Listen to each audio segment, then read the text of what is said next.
Sunt Raj, al Gătim în familie. Astăzi o să facem omletă pufoasă. Eu îi spun taco de ou, dar da. Prima dată, după cum vedeți, avem roșii care nu le folosim. Sunt doar de decor în general.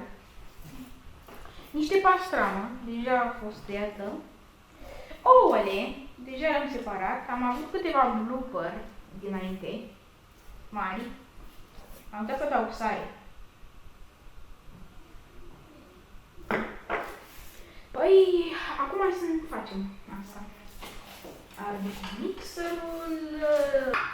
Asta este un mixer pe care o să-l folosesc să mixez. Este un mixer de mână, în general. De prima dată îl folosesc eu.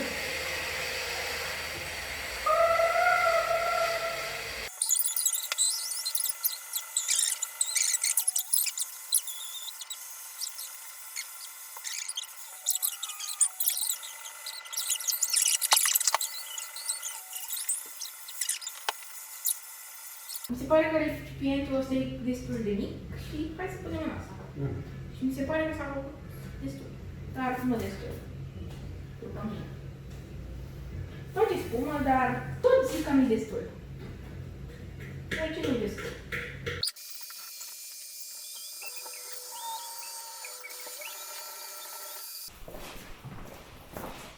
Uitați, avem bezele. Bezele de albuși.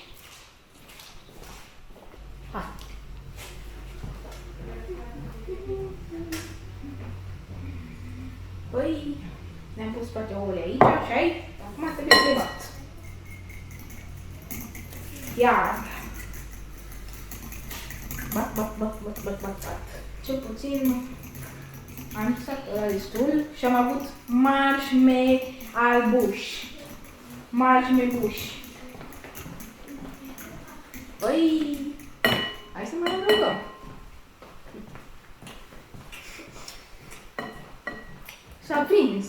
S-a prins de fund. Trebuie cumva să fac că stă jos. Păi, uite așa. Acum, păi asta a fost un iceberg de marshmallow.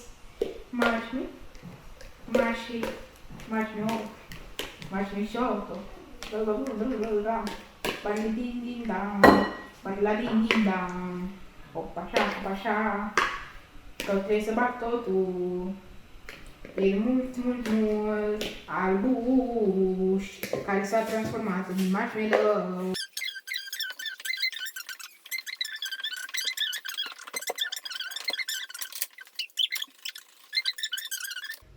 Păi, sper că e destul. Abracadabra babăcaține. E. Cred că este destul. Ne. Mai bine. Păi acum trebuie să amestec. Da. Păi, vorbesc.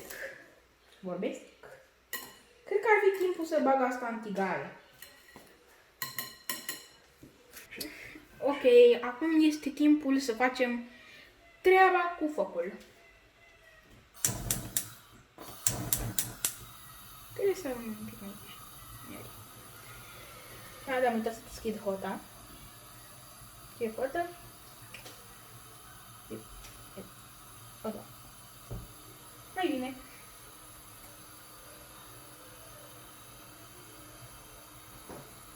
Bum. Ulei.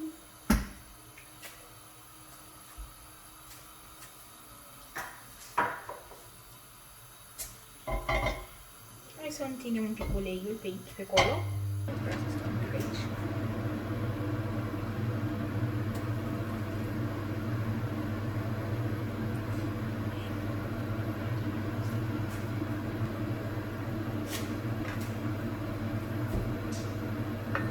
Let's smooth it a bit. Smooth it a bit. Smooth.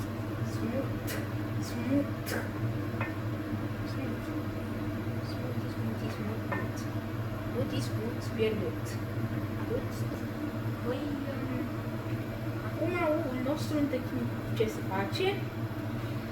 Trebuie să mai spun și eu câteva lucruri. E timpul să învârtim! O, Doamne, Doamne, o, Doamne. Pun asta aici. Iau astea. Este ce se arde.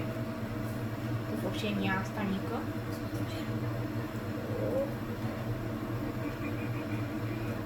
O, Doamne, știam eu că va fi un pic mai greu cu asta.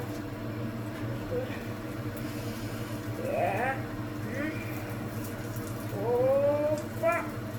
O, Doamne. În sfârșit am reușit. Prima. Băi! Acum să fie gata. Ok, e timpul să dau capacul. Cât mai rapid, deoarece nu vreau să se ardă. Iau marile două. Una, două.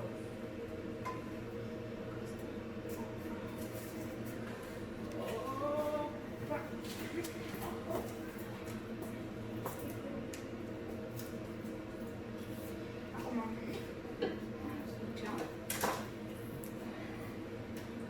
asta.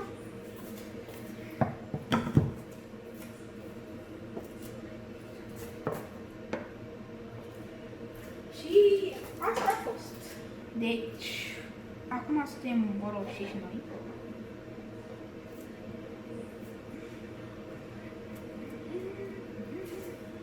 Hai să fim asta în două.